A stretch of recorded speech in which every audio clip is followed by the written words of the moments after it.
하나님 아버지, 감사합니다. 5월의 마지막 주에 저희가 또 이렇게 사도들이 신앙 고백한 내용들을 바탕으로 해서 후세 사람들이 만들어 놓은 이 사도신경의 역사적인 배경과 그 의미를 살펴보려고 합니다.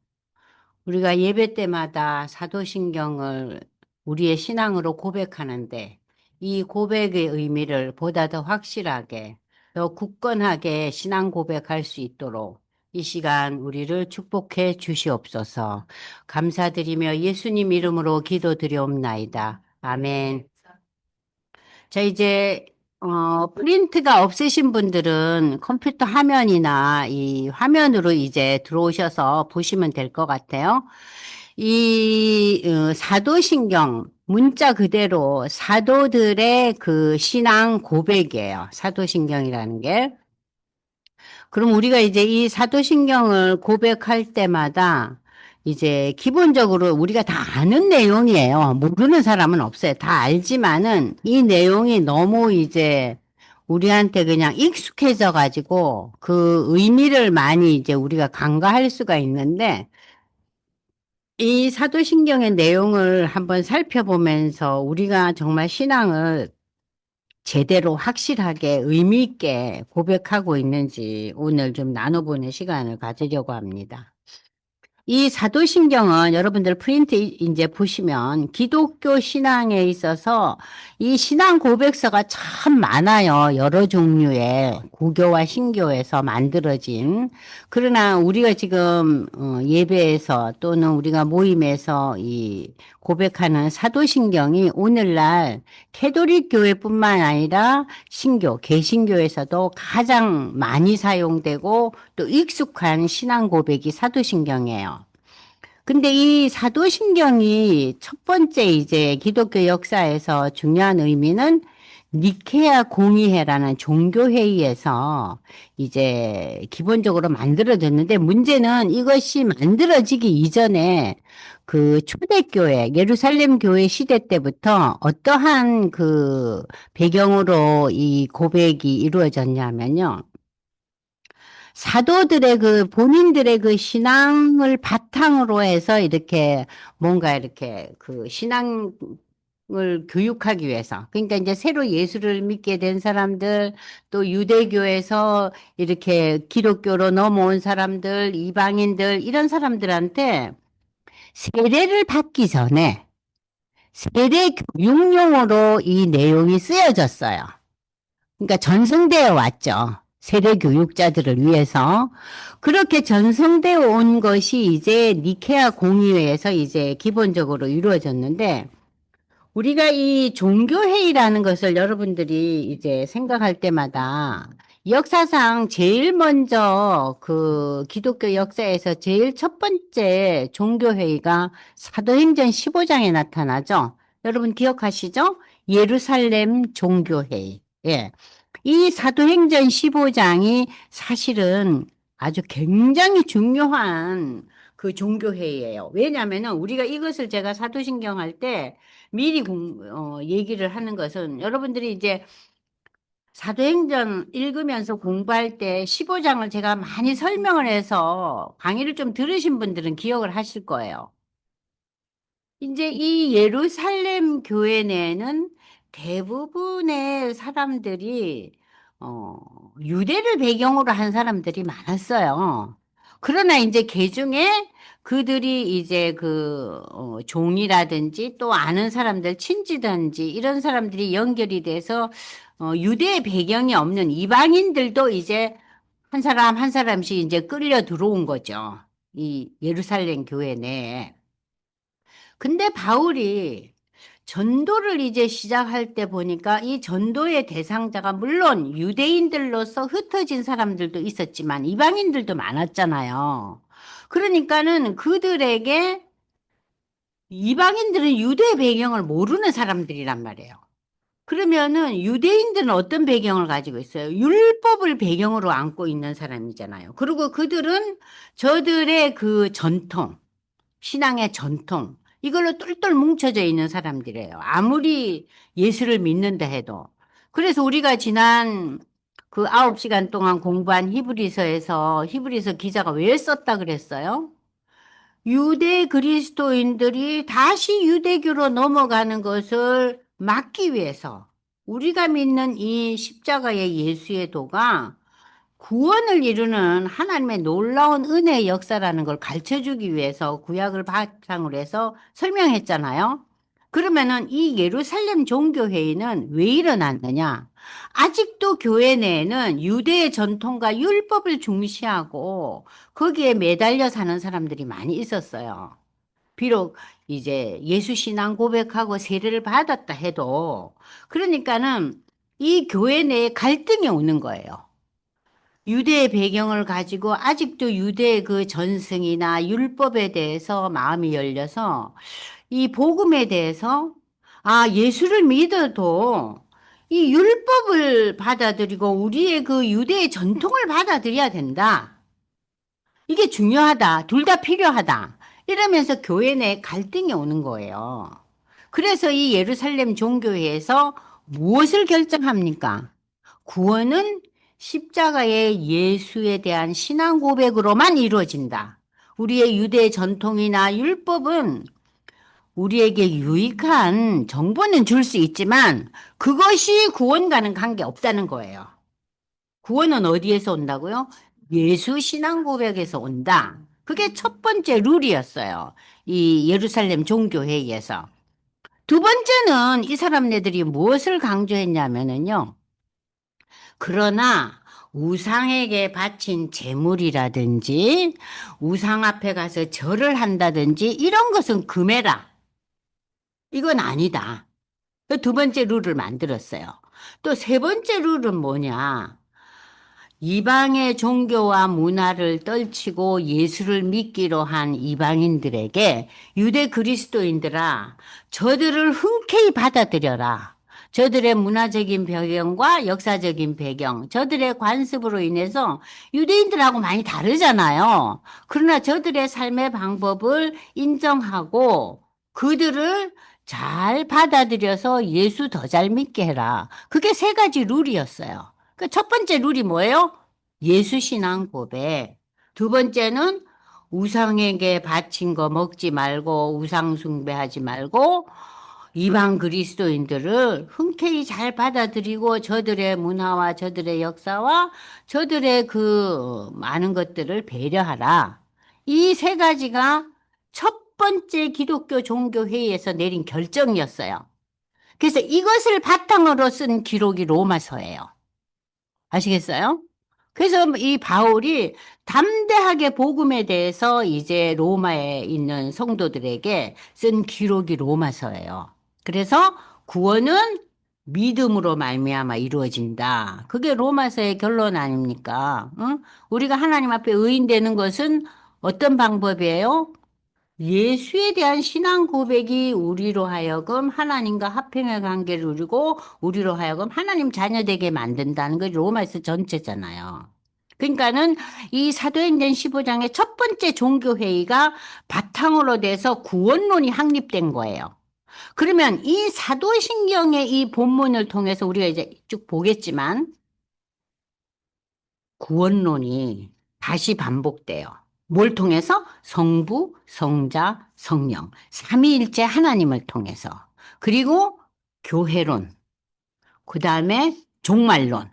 이것이 삼위일체 내에 다 포함이 되어 있어요. 그러니까는 삼위일체 내용은 기독교 신앙을 포괄하고 집약한 거예요. 아주 중요한 거예요. 그러니까 많은 초신자들이나 우리 자녀들이 기독교 신앙에 대해서 질문하거나 의아해할 때 여러분들이 사도신경이라는 이 짧은 본문을 가지고 설명해 주시면 가장 잘 설명을 할 수 있어요. 자, 이제 다시 보시면 자, 이 공의회에서 삼위일체 교리를 확립하여서 니케아 신경이 만들어졌는데 이러한 처음으로 만들어진 이 그 신앙 고백을 통해서 당시에 많은 논쟁이 있었던 이단 논쟁. 그러니까는 예수 그리스도는 하나님의 창조품이라는 예수를 하나님으로 인정하지 않고 하나님의 창조물로 본 아리우스라는 그 이단이 있었어요. 굉장히 아주, 유명하고 많은 사람들이 따랐어요. 이 이단을 척결하고 삼위일체 하나님에 대한 신앙 고백. 예수는 하나님과 동등한 본질이에요. 그럼으로써 이제 이 니케아 신경이 작성되는데 이를 통해서 삼위일체 교리가 이제 완전히 기독교의 핵심 교리로 자리를 잡습니다. 그러면은 이 공의회에서는 당시 여러분이 잘 알고 있는 로마의 황제였던 콘스탄티누스 황제가 이 공의회를 주도하였고 리더였어요. 그 황제가 정치회의가 아닌 종교회의의 리더였어요. 그러므로 기독교는 이 시대에 정치 사회적인 영향력을 확대함으로 기독교가 세계적인 종교로 발돋움하는 계기가 됐죠. 그래서 이 콘스탄티누스 황제의 역할이 굉장히 컸어요. 물론 이 콘스탄티누스 황제를 통해서 기독교가 더 많은 사람들에게 전파되면서 기독교의 그 여러 가지 또 문제도 있었지만 분명한 것은 기독교가 세계적으로 발돋움하는 큰 근거가 됐는데 그래서 결국 382년 2차 니케아 종교회의에서 완전히 이제 내용이 작성이 되고 390년 밀라노 회의에서 사도신경이라는 명칭이 처음으로 언급됐어요. 왜 사도신경이라는 명칭이 있었느냐? 사도시대 때, 열두 사도 시대 때 그들의 그 신앙 고백의 내용이 뭐 할 때 쓰였다고요? 세례 교육할 때 쓰였죠. 그 내용을 바탕으로 했기 때문에 이 신경을 사도신경이라고 불렀어요. 그래서 우리가 오늘날 사용되고 있는 이 사도신경의 내용은 4, 5세기에 와서 완전히 완성이 됐고 이제 서방교에서 사용되었습니다. 11세기 기독교는 서방과 동방으로 분리되면서 이 사도신경의 신앙 고백은 서방교회에서 신앙의 기준으로 자리를 잡았고 오늘날에 이르러 천주교와 개신교에서 예배 의식에서 가장 많이 가장 일반적으로 널리 사용되는 신앙 고백입니다. 그러니까 여러분들이 사도신경의 내용만을 확실하게 정리해서 설명하실 수 있다면은 훌륭한 전도자가 될 수 있는 거예요. 오늘날에도 천주교회와 개신교회, 장로교, 감리교, 성결교, 순복음교회, 침례교회, 구세군, 성공회, 루터교에서 다 이 사도신경을 신앙으로 고백하고 있습니다. 그러면 이 사도신경은 그 신앙 고백의 내용이 바탕이 뭔가? 삼위일체 하나님이에요. 삼위일체 하나님. 그러니까 많은 성도들이 삼위일체 하나님 성부 성자 성령에 대한 설명을 또 상당히 어려워 하시는데 아주 간단하게 설명을 여기 하고 있어요. 구약에서 이 삼위일체 하나님에 대해서 제일 처음에 창세기 1장 26절, 27절 다 같이 읽어보겠습니다. 창세기 1장 26절, 27절을 읽어보시면은요. 자, 보십시오. 하나님이 이르시되 우리의 형상을 따라 우리의 모양대로 우리가 사람을 만들고 그들로 바다의 물고기와 하늘의 새와 가축과 온 땅과 땅에 기는 모든 것을 다스리게 하자 하시고 하나님이 자기 형상 곧 하나님의 형상대로 사람을 창조하시되 남자와 여자를 창조하셨다 그랬어요. 그럼 여기 26절에 보면요. 우리라는 표현을 만들어요. 그래서 우리가 영어 성경을 보면 Let us make mankind in our image 그랬어요. 자, us, our 이게 다 뭐예요? 복수죠. 그죠? 그 우리말로 우리라는 표현은 단수예요, 복수예요? 복수잖아요. 그래서 여기서 이제 삼위일체 하나님이라는 표현이 창세기 1장 26절, 27절에 아주 구체적으로 나와요. 그리고 여러분들이 창세기 3장으로 넘어가 보세요. 창세기 3장 22절에서 24절을 한번 보겠습니다. 창세기 3장 22절 여호와 하나님이 이르시되 보라 이 사람이 선악을 아는 일에 우리 중 하나같이 되었다. 우리 중 성부 성자 성령처럼 저들이 뭘 따먹었어요? 선악과를 따먹으므로 우리 중 하나같이 되었으니 그가 그의 손을 들어 생명나무도 따먹고 영생할까 하노라. 여호와 하나님이 에덴 동산에서 그를 내보내어 그의 근원이 된 땅을 갈게 하시니라. 이같이 하나님이 그 사람을 어디서 쫓아냈어요? 에덴에서 쫓아내시고 에덴 동산 동쪽의 그룹들과 두루 도는 불칼을 두어 생명나무의 길을 지키게 하시니까 생명나무는 내소관이다. 이 생명나무가 뭐예요? 사람의 생사하복을 주장하는 거잖아요. 응? 그것은 너희 관할이 아니라는 거예요. 그래서 생명나무 못 따먹게 하려고 내보내잖아요. 어디로? 세상으로. 그래서 하나님 만드신 인간이 하나님과 관계가 깨지는 거예요. 여기서 관계가 깨지는 거예요. 근데 여기에서도 표현이 뭐라 그랬어요? 아니, 쟤들이 우리 중 하나같이 됐대. 우리라는 표현. 분명히 나타나시죠? 자, 그리고 이제 여러분들이 11장을 한번 보세요. 창세기 11장. 창세기 11장 9절을 보세요. 창세기 11장 9절 보면은 창세기 11장은 바벨탑 사건이 일어나요. 이름을 바벨이라 하니 지금 뭐라 그래요? 1절에서 쭉 보면은 자, 처음부터 다시 볼게요. 자, 우리가 내려가서 거기서 그들의 언어를 혼잡게 하여 그들이 서로 알아듣지 못하게 하자. 우리가 어디로 가자고요? 땅으로 내려가서 쟤네들의 말을 흩어놓자. 그래서 이 땅이 언어가 여러 가지로 이제 세분화되면서 사람들이 민족도 다르지만 언어도 다르고 이러면서 굉장한 혼란과 어려움을 겪게 되는 거예요. 여기서 뭐라고 표현합니다? 다시 우리라는 단어가 또 나와요. 자, 그 다음에 여러분들이 유명한 이사야의 그 부르심에 대한 그 장을 한번 다시 보겠습니다. 이사야서 펼치세요. 이사야 6장 8절. 6장 8절. 네. 내가 또 주의 목소리를 들으니 주께서 이르시되 이사야한테 이제 하나님이 천사를 통해 나타났죠.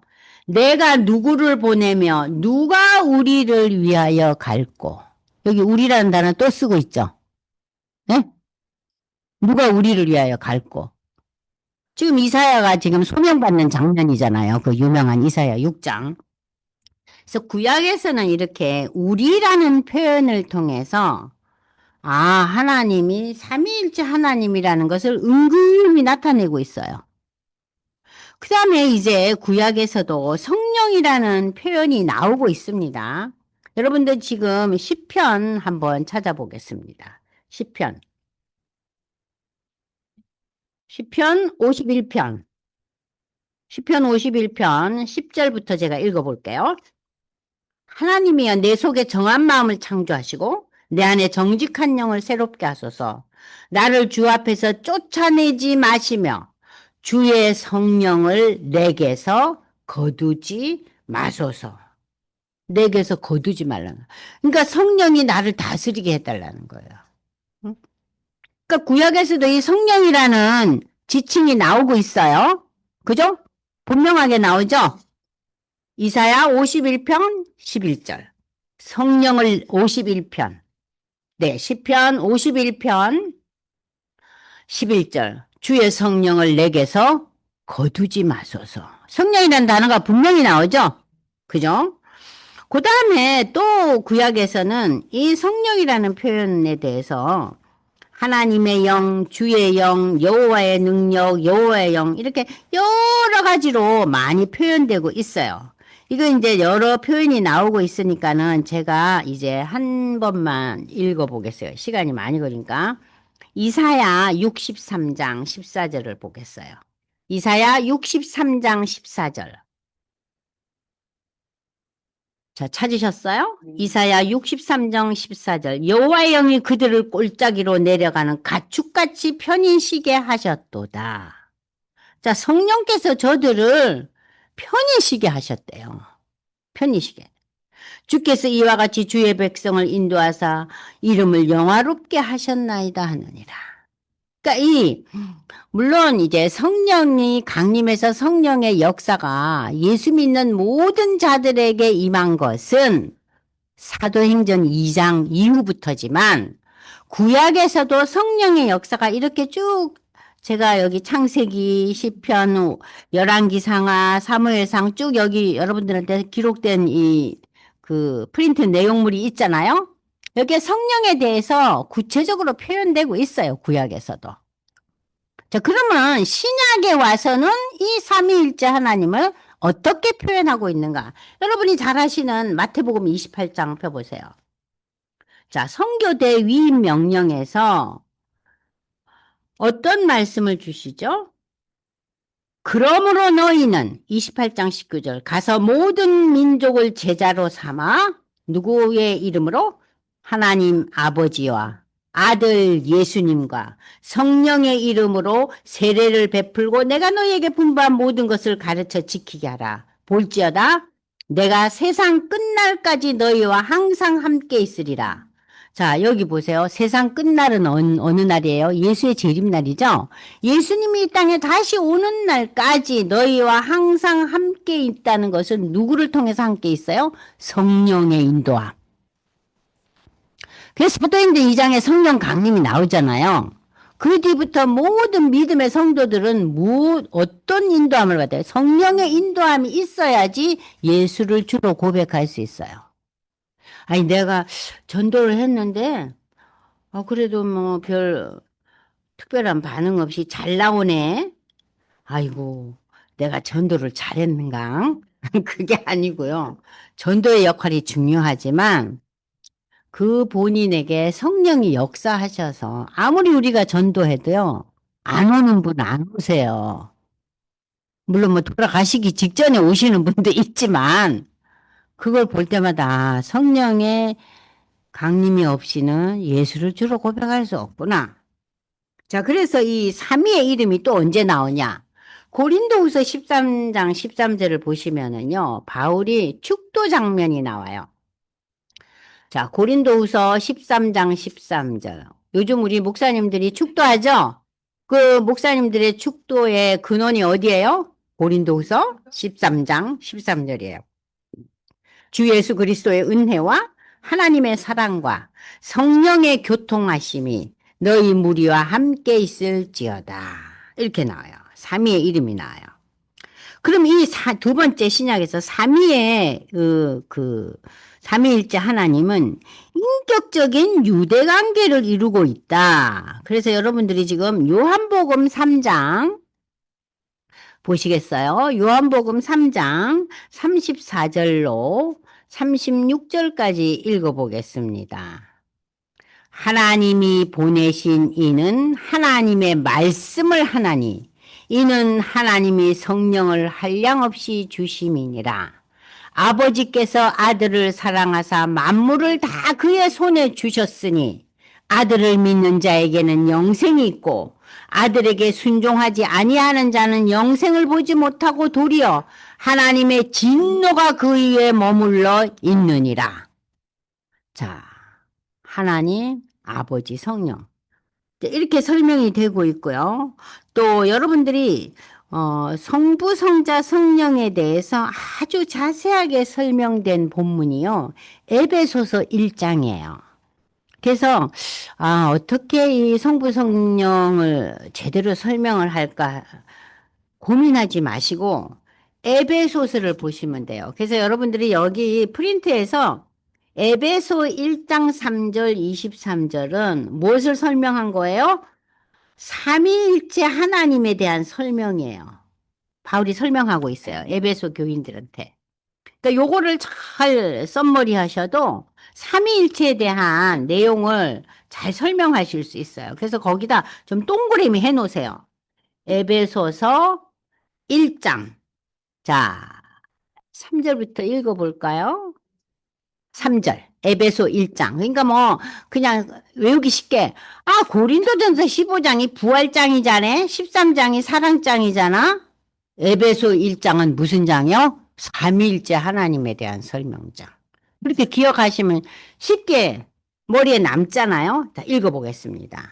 3절부터. 찬송하리로다 하나님 곧 우리 주 예수 그리스도의 아버지께서 그리스도 안에서 하늘에 속한 모든 신령한 봄을 우리에게 주시되 곧 장세전에 그리스도 안에서 우리를 택하사. 여기 잠깐만요. 우리가 예수 믿게 된 게 언제부터요? 창세전에 그리스도 안에서 우리를 택하사 우리로 사랑 안에서 그 앞에 거룩하고 흠이 없게 하시려고 그 기쁘신 뜻대로 우리를 예정하사. 여기 예정이라는 단어가 나옵니다. 예수 그리스도로 말미암아 자기의 아들들이 됐다. 그러니까 하나님의 자녀가 되겠다. 이는 그가 사랑하시는 자 안에서 우리에게 거저 주시는 바 그의 은혜의 영광을 찬송하게 하려는 거예요. 지금 하나님과 아들 예수님에 대한 얘기가 나오고 있죠. 그죠? 하나님이 창세전에 우리를 선택하고 예정해 놓으셨어요. 하나님에 대한 설명이 나오고 있죠. 그런데 우리는 그리스도 안에서 그의 은혜의 풍성함을 따라 그의 피로 말미암아 속량함 곧 제사함을 받았다. 이는 그가 모든 지혜와 총명을 우리에게 넘치게 하사 그 뜻의 비밀을 우리에게 알리신 것이요. 복음의 의미를 알게 한 거예요. 그의 기뻐하심을 따라 그리스도 안에서 때가 찬 경륜을 위하여 예정하신 것이니 하늘에 있는 것이나 땅에 있는 것이 다 그리스도 안에서 통일되게 하려 하심이라. 모든 일을 그의 뜻의 결정대로 일하시는 이의 계획을 따라 우리가 예정을 입어 그 안에서 기업이 되었으니 모든 일을 하나님 뜻 결정대로 일하시는 하나님의 계획을 따라 우리가 예정대로 하나님 자녀가 됐다는 거예요. 이는 우리가 그리스도 안에서 전부터 바랐던 그의 영광의 찬송이 되려 하심이라. 그 안에서 너희도 진리의 말씀 곧 너희 구원의 복음을 듣고 그 안에서 믿어 또한 약속의 성령으로 인치심을 받았다. 약속의 성령으로 인치심을 받았다. 예수님은 이 땅을 떠나시면서 그러잖아요. 내가 떠나는 것이 유익할 거야. 왜냐? 내가 떠남으로 너희가 각자 모두에게 성령의 인도하심, 임마누엘의 하나님이 늘 너희와 함께 있을 것이다. 너희가 세상 끝날까지. 이는 우리의 기업의 보증이 되사 그 얻으신 것을 속량하시고 그의 영광을 찬송하게 하려 하심이라.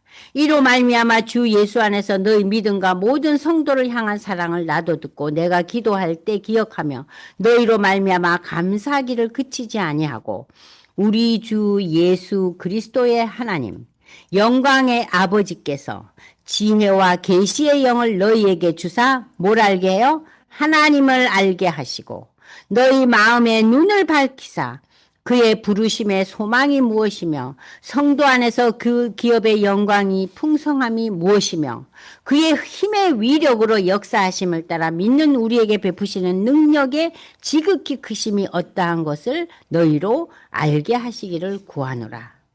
그의 능력이 그리스도 안에서 역사하사 죽은 자 가운데서 다시 살리시고 지금은 하늘에서 자기의 오른편에 앉히사 모든 통치와 권세와 능력과 주권과 이 세상뿐만 아니라 오는 세상에 일컫던 모든 이름 위에 뛰어나게 하시고 또 만물을 그의 발 아래 복종하게 하시고 그를 만물 위의 교회의 머리로 삼으셨느니라. 교회는 그의 몸이니 만물 안에서 만물을 충만케 하시는 이의 충만함이니라. 자, 이렇게 충만이라는 단어까지 성령의 인도하심을 따라서 우리가 충만해진다는 거예요.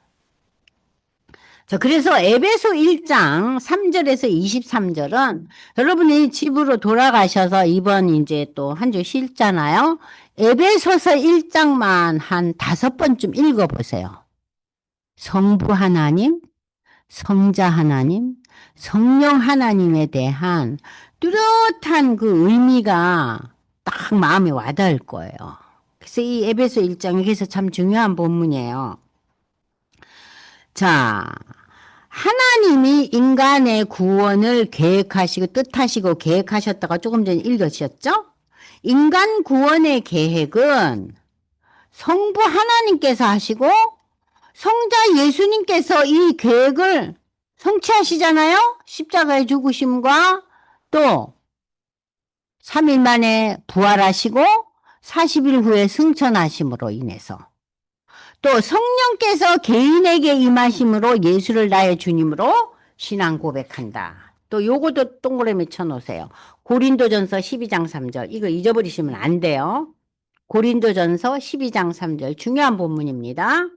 그러므로 내가 너희에게 알리노니 하나님의 영 성령으로 말하는 자는 누구든지 예수를 저주할 자라 하지 않고 그러니까 성령의 인도함 받은 자는 예수를 주라고 고백한다는 표현을 바울은 지금 부정을 통해서 강조하고 있는 거예요.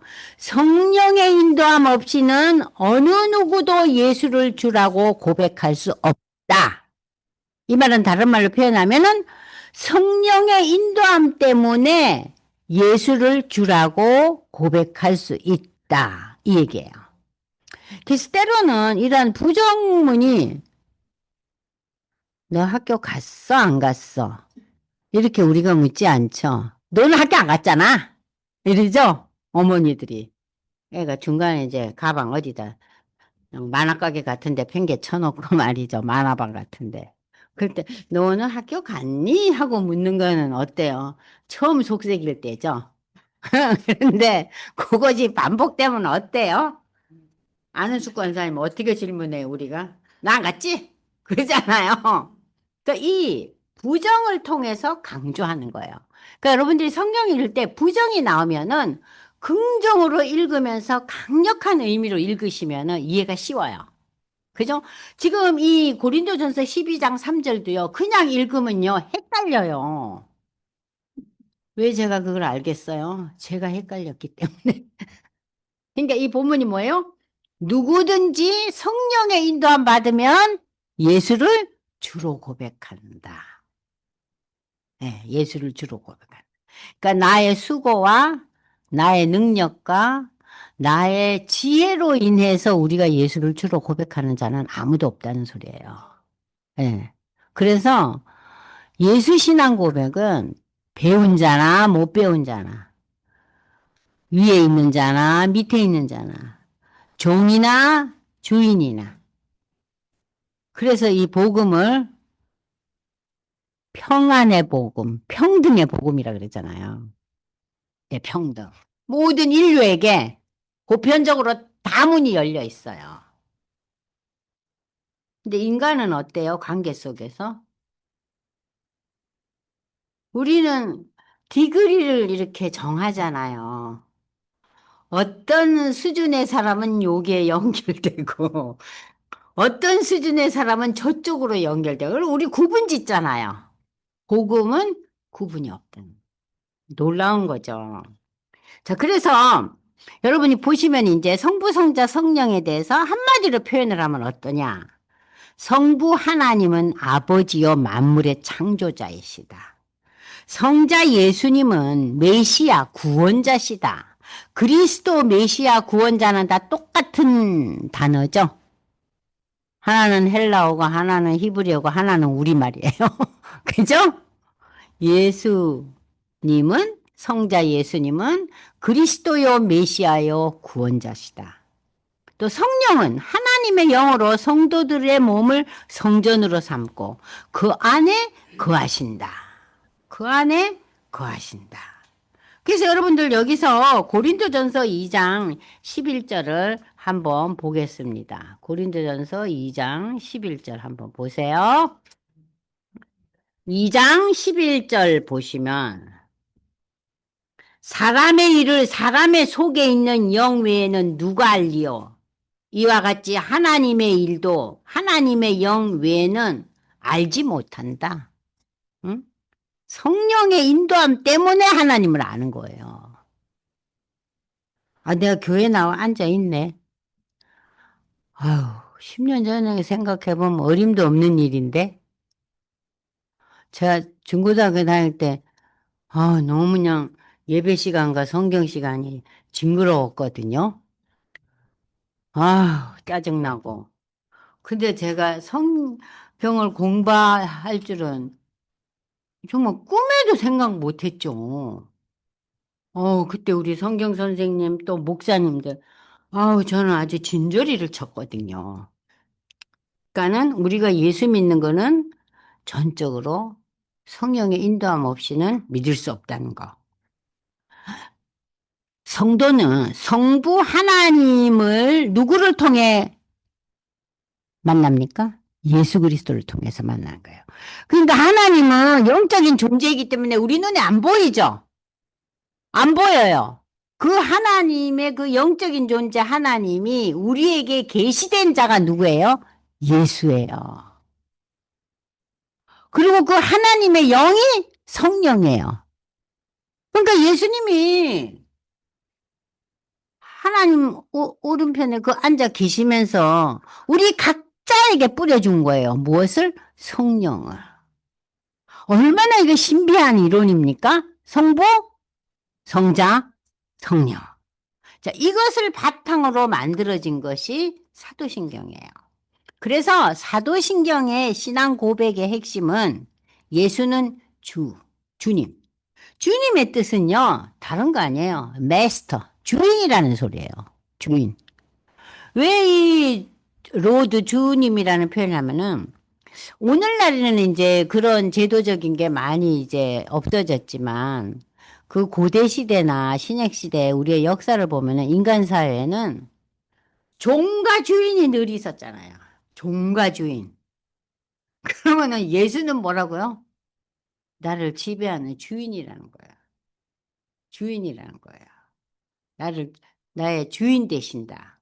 그리고 이 예수님은 메시아이시다. 구원자이시다. 나를 죄에서 구원하셔서 하나님의 자녀 되게 하신 분이다. 십자가의 희생의 제물이 되심으로 해서.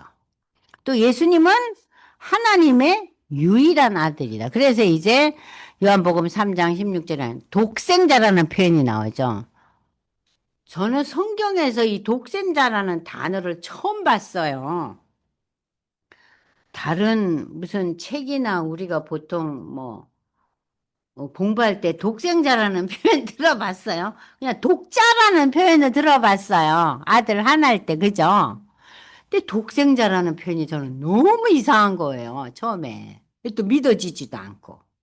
그러니까 우리의 주인이시요, 우리의 구원자시요, 하나님의 유일한 아들이시다. 라는 신앙 고백으로 이제 이 사도신경이 이제 시작됩니다. 이를 바탕으로 해서 예수 그리스도의 성육신의 교리가 이제 시작됩니다. 이 성육신의 교리가 아주 신비한 이론이죠. 십자가에서 흘리신 예수의 보혈로 내 죄가 용서받고 또 그 고린도전서 15장 부활장에 보면은 성경대로 사흘 만에 다시 살아나신 부활하신 예수님을 나의 주님으로 고백하면 예수님 재림하실 때 나도 새로운 몸을 입고 부활할 것을 믿는다.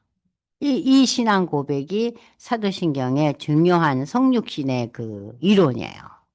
그러니까 예수의 보혈로 내 죄가 용서받고 부활하신 예수님을 나의 주님으로 고백하면 나도 어떻게 돼요? 예수님 재림할 때 부활의 새 몸을 입는다. 부활의 새 몸이라는 것은 눈에 보이지 않는 우리가 상상할 수 없는 그런 그 영적인 몸이 아니라 구체적으로 우리가 볼 수 있는 새 몸을 입는 거예요. 만져지고 볼 수 있는. 그러니까는 우리가 지금 이제 그 만져지고 보여질 수 있는 이 새 몸이라는 것은 우리가 창조 당시의 모습으로 돌아가는 거예요. 우리가 처음 창조됐을 때는 죄가 없었잖아요. 그죠? 죄가 없었잖아요. 죄악에 우리가 빠져들지 않았잖아요. 그러니까 그 몸으로 다시. 그래서 계시록에 나오는 새하늘과 새 땅은 다른 말로 표현하면은요. 에덴으로의 복귀예요. 아시겠죠? 하나님의 나라 천국으로 복귀하는 거예요. 쫓겨났던 우리가 다시 원래 집으로 돌아가는 거예요. 돌아가는 거예요. 그래서 회개의 의미가 돌아서는 거예요. 응. 하나님을 외면했던 자가 돌아서는 게 회개예요. 그 우리가 다 그 에덴으로 천국으로 하나님의 나라로 새 예루살렘으로 새 하늘과 새 땅으로 아니 돌아가야 될 거 아니에요? 근데 못 돌아가는 우리 주위의 가족들과 친지들이 있으면은 우리가 이것을 마음 아파하고 속상해 해야 되는데 우리가 뭘 속상해 하죠? 아, 왜 우리 아들이 이렇게 공부를 못하지? 아, 왜 이렇게 내 마음에 안 드는 여자를 데리고 왔지? 우리가 다 그런 일로 너무 속상해 하는 거예요. 어? 그렇잖아요? 그런 세상의 관점과 기준에 우리가 좋아도 하고 싫어도 하고 거기에 우리가 너무 어떻게 보면 바이어스 된 거예요. 근데 우리가 회개한 우리는 어디에다가 우리가 집중해야 돼요? 어떻게 하면 하나님의 나라로 제대로 전진해서 갈까? 아마 좀 이 땅에서 좀 남보다 좀 떨어지도 좋으니 하나님 저 인간 제발 예수 좀 잘 믿게 해주세요. 근데 우리가 남편들한테도 그렇게 기도해요. 일 잘하고 똑똑하고 자기 그 세계에서 두드러진 사람이 되기를 우리가 더 원하잖아요. 그죠? 예수 믿는다는 것보다 어떠세요? 여기 앉으신 분들? 우리 자녀들에 대한 소망이? 그래서 저는 우리 아들 보고 그래요. 잘난 것도 다 소용없다. 그렇다고 뭐 니 보고 못나라는 소리는 아니지만 잘나고 못나고는 나중 일이고 그 하나님이 주신 능력에 의해서 조그만 일도 하고 큰 일도 하고 디모데서에 나오잖아요. 큰 부잣집에 금그릇도 있고 은그릇도 있고 나무 그릇도 있고 질그릇도 있고 다 필요하잖아요. 왜 금그릇만 필요해요? 안은숙 권사님 밥 잡수실 때 금그릇으로 드시고 싶어요? 아니잖아요. 나무 그릇이 더 좋지 않아요? 가볍고? 예. 그러니까 우리의 초점이 어디에 있느냐. 그러니까 여러분들이 신앙 고백이 사도신경 신앙 고백하면서 우리의 관점이, 우리의 시선이, 우리의 관심과 우리의 가치관이 어디에 있어야 되느냐. 그것을 이 사도신경 신앙 고백하면서 우리가 늘 다짐하고 확인하고 내 삶을 돌아보는 그런 신앙 고백이 돼야 돼요. 그래서 제가 우리 그 권사님들한테 얘기 드렸지만 저 가르쳤던 그 교수님이 그랬어요. 나는 교회에서 그 사도신경 고백할 때 눈 감고 하는 게 싫으시대요. 그래도 아니 그럼 어째야 돼요? 그랬더니 눈을 부릅뜨고 주먹을 불끈 쥐고 자기의 신앙을 확고하게 재확인하면서 어? 아주 그냥 눈을 부릅뜨고 해야 된다는 거예요. 근데 다 뭐 잡을듯이 하고 앉았다는 거예요. 그래서 선생님 그거 말 됩니다. 내가 그랬어요. 그래서 자기는 사도신경 하는 우리 교회에서의 모습이 때로는 너무 좀 안타깝다는 얘기 하시더라고요. 그만큼 사도신경은 우리 신앙의 본질이고 우리 삶의 근거가 돼야 된다는 거죠. 예. 자, 그러면 오늘날 우리나라 그 한국기독교총연합회에서 성서공회에서 새로 번역된 사도신경을 참고해 보면요. 보십시오. 나는 전능하신 하나님, 아버지 하나님, 천지의 창조주를 믿습니다. 나는 그의 유일하신 아들 우리 주 예수 그리스도를 믿습니다. 그는 성령으로 잉태되어 동정녀 마리아에게 나시고 본디오 빌라도에게 고난을 받아 십자가에 못 박혀 죽으시고 장사한 지 사흘 만에 죽은 자 가운데서 다시 살아나셨으며 하늘에 오르셔 전능하신 하나님 우편에 앉아 계시다가 저리로서가 아니고 여기 뭐로 나와요? 거기로부터. 이 거기로부터는 지금까지 한 그 우리의 그 신앙 고백의 전체를 다 받는 얘기예요. 그걸 기초로 해서 살아있는 자와 그 신앙을 기초로 해서 살아있는 자와 죽은 자를 심판하고 오십니다. 나는 성령을 믿으며 거룩한 공교회. 이 공교회라는 표현도 공회였잖아요. 공교회라는 전 유니버셜 처치를 얘기하는 거야. 전 성도들을, 전 교회와 성도의 교제와 죄를 용서받는 것과 몸의 부활과 영생을 믿습니다. 아멘. 그래서 여기서부터 거기로부터 공교회라는 표현을 이제 바꿔서 지금 많은 교회들이 사용하고 있어요. 많은 이제 성도들이 저리로서가 도대체 뭐냐고 말귀를 못 알아먹겠다는데 영어로 보시면 쉬워요. therefore. 그러므로 그래서 응? 이를 바탕으로 앞에 우리가 고백한 그 신앙 고백의 내용을 근거로 해서 바탕으로 해서 이제 그런 거예요. 하나님이 심판자로 예수님을 보낸다는 이 고백이에요. 자, 그러면서 이제 사도신경과 연결된 성경 본문을 보시면요. 여러분 보시면 제가 잠깐 물을 좀 마실게요. 이 사도신경 전체 그 내용은 성경을 기초로 물론 당연히 하고 있죠. 전능하사 천지를 만드신 하나님 아버지는 창세기 17장 1절이에요. 여러분 창세기 17장 1절이 무슨 내용인지 아시죠? 아브라함에 나타난 하나님이 뭐라 그래요? 나는 전능한 하나님이다. 창세기 17장, 자, 1절 보겠습니다. 아브라함이 99세 때. 여러분, 99세면 뭐가 생각나요? 할례. 할례 받고 누가 나와요? 이삭이 나오죠. 예? 그러니까 이삭은 할례 받고 하나님과 언약을 맺고 난 뒤에 태어난 아들이에요. 이스마엘은 그 전에 태어났잖아요. 그러니까 약속의 자녀가 아니라는 게 분명하죠. 아브라함이 99세 때 여호와께서 아브라함에게 나타나서 그에게 이르시되 하나님 자신을 뭐라고 표현하세요? 나는 전능한 하나님이라. 너는 내 앞에서 행하여 완전하라. 영어로 보면 blameless예요. 그러니까는 흠이 없는 자가 되거라. 그 얘기예요. 나는 전능한 하나님이니까 너를 흠없는 자가 되게 할 수 있다는 얘기예요. 그 흠없는 자가 되게 하기 위해서 만들어진 제도가 우리가 히브리서 배웠잖아요. 제사제도죠. 그 제사제도가 완성된 게 뭐예요? 십자가의 예수의 희생 제사잖아요. 그죠? 자, 그래서 이제 여기 보면은 하나님은 어떤 분이냐? 천지를 만드시고 천지 만드시는 것은 창세기 1장 1절이고 전능하신 하나님은 창세기 17장 1절에 나옵니다.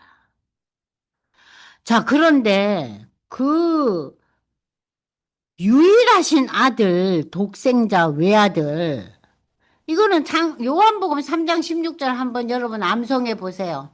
하나님이 세상을 이처럼 사랑하사 독생자를 주셨으니 그를 믿는 자는 멸망치 않고 어쩐다고요? 영생을 얻으리라. 나오잖아요. 자, 주 예수 그리스도라는 거. 응? 나는 그의 유일하신 아들 우리 주 예수 그리스도를 믿습니다. 주 예수 그리스도. 주는 주인이라는 소리고 때로는 왕이라는 소리예요. 그리고 예수라는 이름은 무슨 뜻을 갖고 있었어요? 구원자죠. 이는 그가 자기 백성을 구원할 자다.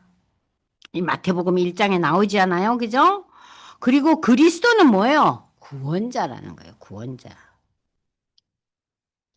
성령으로 잉태하사 동정녀 마리아에게 나시고 그러니까 예수님은 인간의 힘으로 이 땅에 온 존재가 아니지요.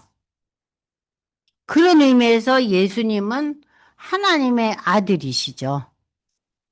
인간의 힘에 의해서, 부부 관계에 의해서 만들어진 생명이 부여받은 존재가 아니잖아요. 그것이 여러분이 잘 아시는 이사야 7장 14절에 나오잖아요.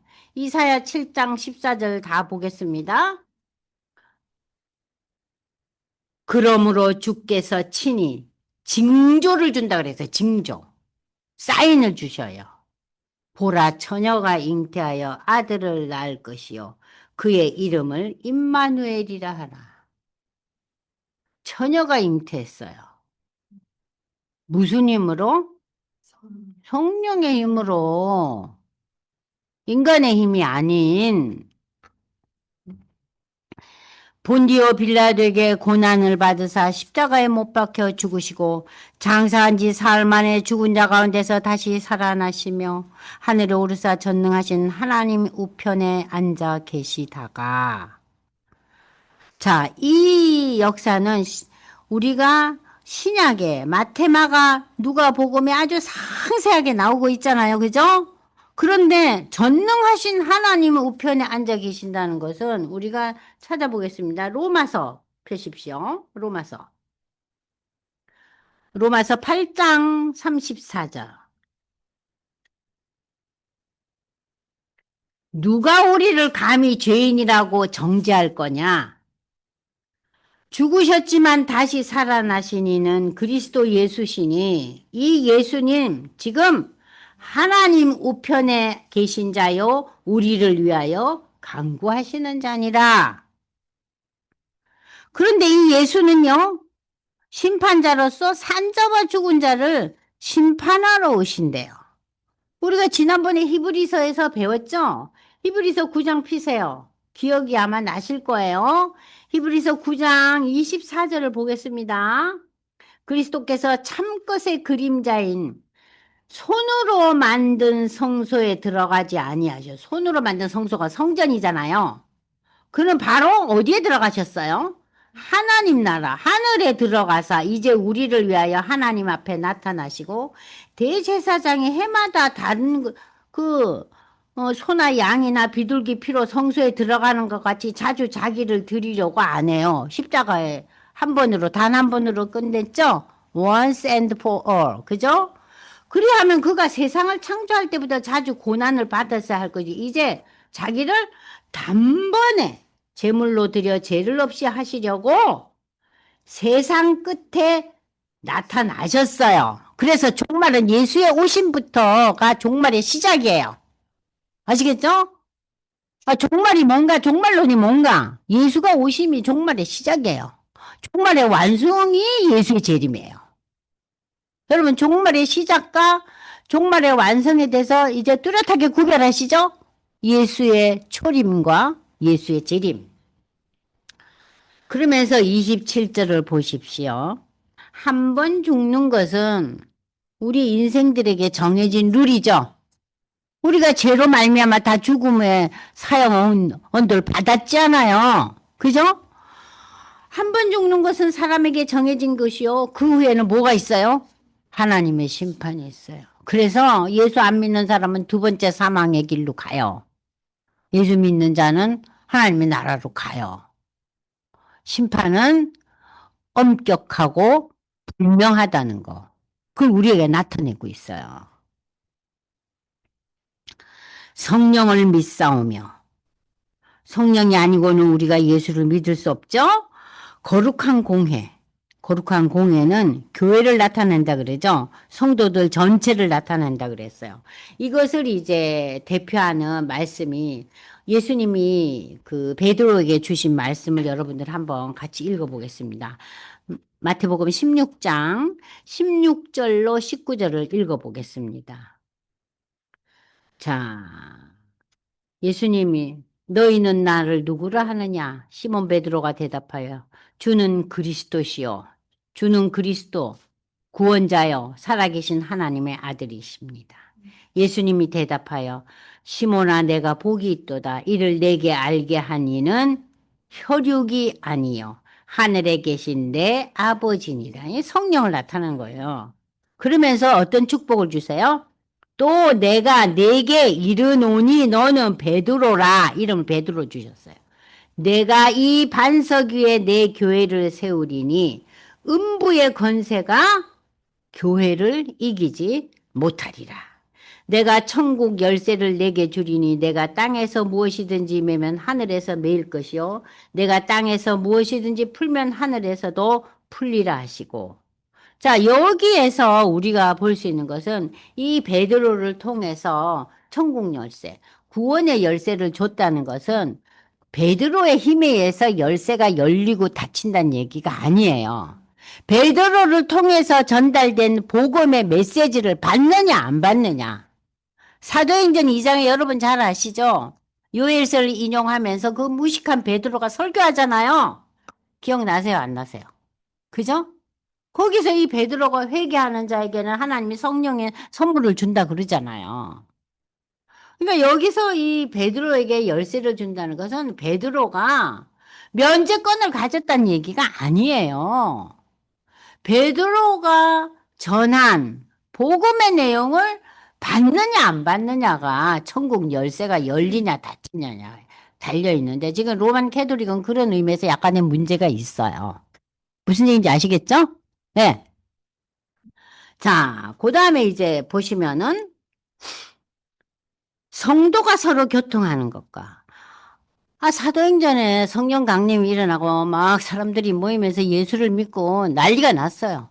막 서로 같이 밥을 해 먹고 같이 찬송하고 성경을 읽고 그러면서 사도행전 2장과 4장에 3천 명, 5천 명이 하루에 모여들었잖아요. 그 예루살렘 교회 내. 마이크도 없는 시대, 성전 건물도 없는데 어떻게 모여서 어떻게 했는지 참 궁금해요. 근데 그런 영화는 아직 없더라고요. 그죠? 참 신비하죠, 이 시대상이. 자, 그리고 죄를 사하여 주시는가?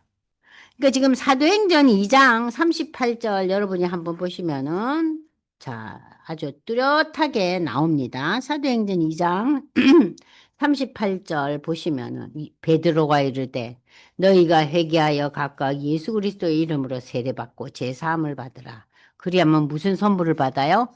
성령의 선물을 받으리니 이 약속은 너희와 너희 자녀와 모든 먼데 사람 곧 우리 하나님이 얼마든지 부르시는 자들이야. 모든 먼데 사람 뭐예요? 이방인들을 가리키는 거예요.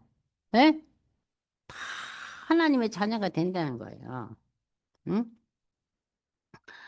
몸이 다시 사는 거. 몸이 다시 사는 거는 뭡니까? 부활의 몸을, 새 옷을 입는 거예요. 새 몸을 입는 거. 영원히 사는 것은 여러분들 천국, 새 하늘과 새 땅은 구체적인 장소를 가리켜요. 제가 얘기하죠. 이 땅은 다 사라져요. 노아의 홍수가 났을 때 어떻게 됐습니까?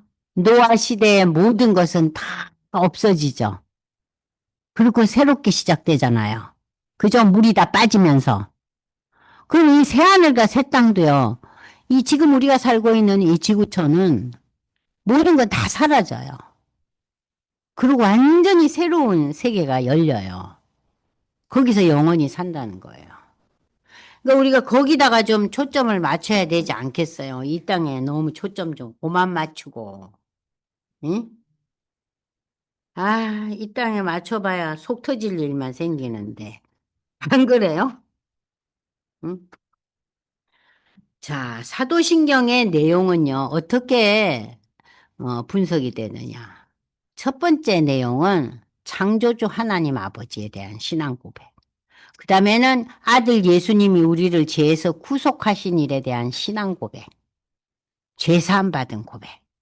그 다음에 성령과 교회 성도들의 거룩한 삶과 영원한 영생에 대한 고백으로 나눠져 있습니다.